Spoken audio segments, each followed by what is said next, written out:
Hvem er vi? Os mennesker. Hvad er det, der gør, at vi er os?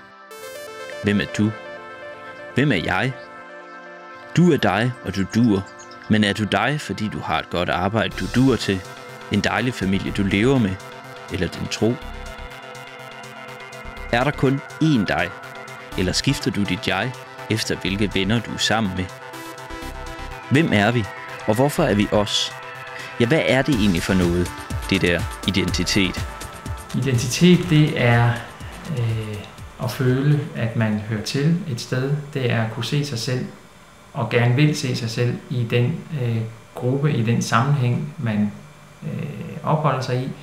Og identitet, det er at kunne mærke sig selv, og kunne mærke, hvad er det, jeg gerne vil, og hvad er det, jeg ikke vil. Og det er at have fokus på sig selv også, fordi det er først, når man har fokus på sig selv, man kan få fokus på andre. Der er nogen, der tror, det er omvendt, at man skal have fokus på andre for at kunne få fokus på sig selv. Men i virkeligheden, så skal man have et rimelig solidt fokus på sig selv, for at kunne rette blikket ud og have fokus på andre. I Danmark er vi alle danskere. I udlandet kender vores taxachauffører os på Ost, H.C. Andersen og Michael Laudrup. De kender os i hvert fald i Mellemøsten, men her tager vi ikke Dannebrog på rygsækken. I Aarhus er vi bestemt ikke københavnere, medmindre vi holder med Brøndby og kun er i Jylland for at studere. Men hvem er vi så, når vi er i kirke? For hvad er det, der er med til at danne vores identitet?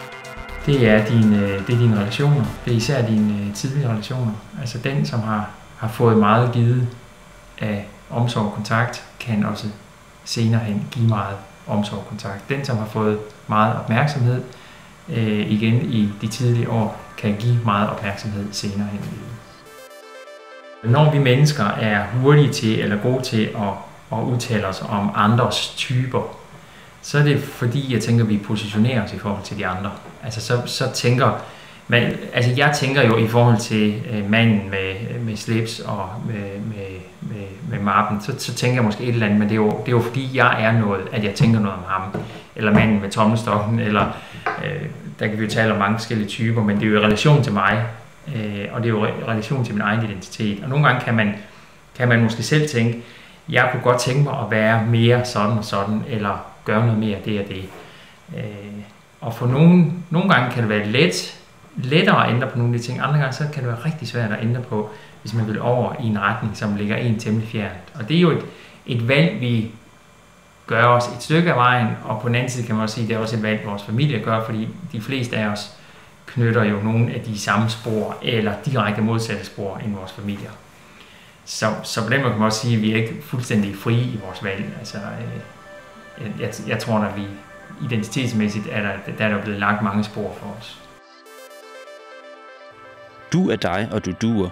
Men er du dig, fordi du har et godt arbejde, du duer til? En dejlig familie, du lever med? Eller din tro? Hvem tror du, du er?